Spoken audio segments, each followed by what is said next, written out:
ससुराल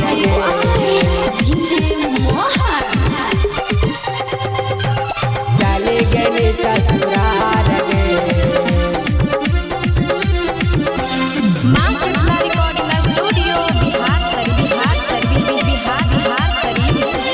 हेलो भतार ले गेलो गे छौड़ी चले गए ससुराल गे चले गए ससुराल गे हेलो भतार ले गेलो गे छौड़ी चले गए ससुराल गे छोड़ी के जब से गैली गे छौड़ी हो गेलियो बेमार गे आगे तोरे चक्कर ने सुने गे छौड़ी हो गेलिए बेमार गे हो गेलिए बेमार गे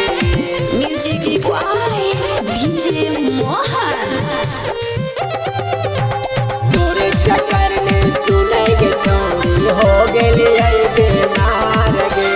काई से बतैयो गे छौड़ी दिलावा के बात गे दिलावा के बात गे तोरा बिना कटौ न छौड़ी हमरे को रात गे हमरे को रात गे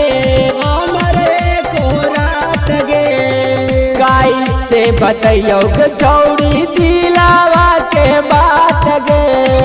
तोरा बिना कटौ न छौड़ी हमरे को रात गे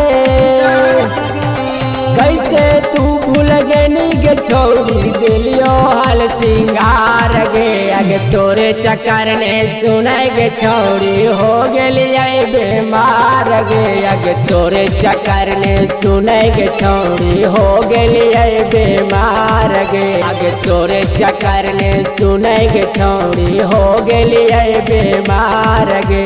हो गेलिए बेमार गे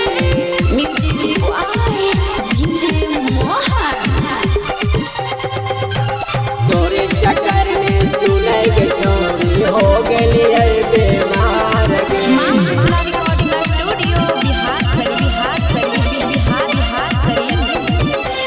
सूखा हौ शरीरिया गे छौड़ी धराई के गैनी आदत गे धराई के गैनी आदत गे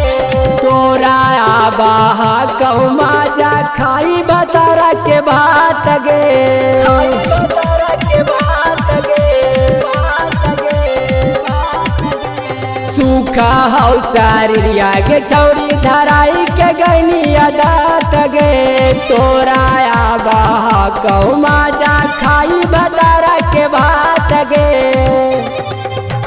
रंतार छोड़ा के देनी दुखवा जाना हो गौआ जवार गे आगे तोरे चक्कर ने सुने गे छौड़ी हो गेलिए बेमार गे आगे तोरे चक्कर ने सुने गे छौड़ी हो गेलिए बेमार गे आगे तोरे चक्कर ने सुने गे छौड़ी हो गेलिए बेमार गे।